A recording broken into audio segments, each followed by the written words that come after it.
செய்தியை பார்த்து வருகிறோம்.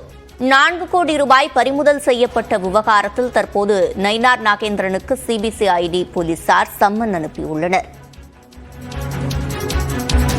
நயினார் நாகேந்திரன் உட்பட 4 பேருக்கு சிபிசிஐடி போலீசார் சம்மன் அனுப்பியுள்ளனர். கூடுதல் விவரங்களை செய்தியாளர் கோகுலிடம் கேட்கலாம். கோகுல், தற்போது முழுமையான விவரங்கள். ரயிலில் 4 கோடி ரூபாய் பணம் பிடிபட்ட விவகாரத்தில் சிபிசிஐடி போலீசார் இந்த வழக்கு பதிவு செய்து விசாரணை மேற்கொண்டு வர்றாங்க.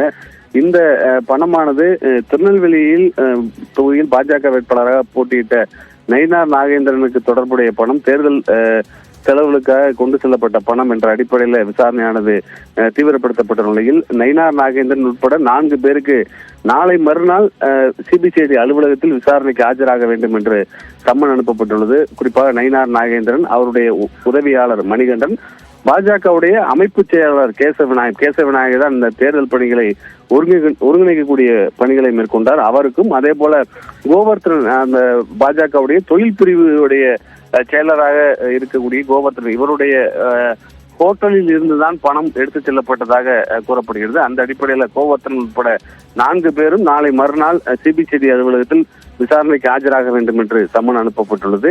ஏற்கனவே இந்த விசாரணையிலிருந்து தன்னை விடுவிக்க வேண்டும், தனக்கு அனுப்பப்பட்டுள்ள சம்மனை ரத்து செய்ய வேண்டும் என்று கேசவநாயகம் நீதிமன்றத்தை நாடியிருந்த நிலையில் நீதிமன்றம் அதற்கு மறுப்பு தெரிவித்த நிலையில் தற்பொழுது கேசவநாயகத்துக்கும் மீண்டும் சம்மனை சிபிசிஐடி போலீசார் அனுப்பியிருக்கிறார்கள். ஏற்கனவே பாஜகவுடைய பொருளாளர் SR சேகருக்கு அவருடைய இல்லத்திற்கே சென்று சிபிசிஐடி போலீசார் ஏற்கனவே விசாரணை நடத்தியிருக்கிறார்கள். அதே போல பாஜகவுடைய திருநெல்வேலி பொறுப்பாளராக இருந்த முரளி யாதவ் என்ற அவருக்கும் ஏற்கனவே சம்மனானது அனுப்பப்பட்டுள்ளது. அவரும் கால அவகாசம் கேட்டிருந்தார். நாளை மறுநாளில் இருந்து இந்த விசாரணை சிபிசிஐடி போலீசார் தேர்தல் பணி, அதாவது இன்றோடு வடமாநிலங்களில் நாளையோடு வடமாநிலங்களில் தேர்தல் பிரச்சாரம் முடிவடையக்கூடிய நிலையில் நாளை மறுநாளில் இருந்து சிபிசிஐடியுடைய விசாரணைக்கு இவர்கள் ஆஜராவார்கள் என்ற ஒரு எதிர்பார்ப்பு நிலவுகிறது.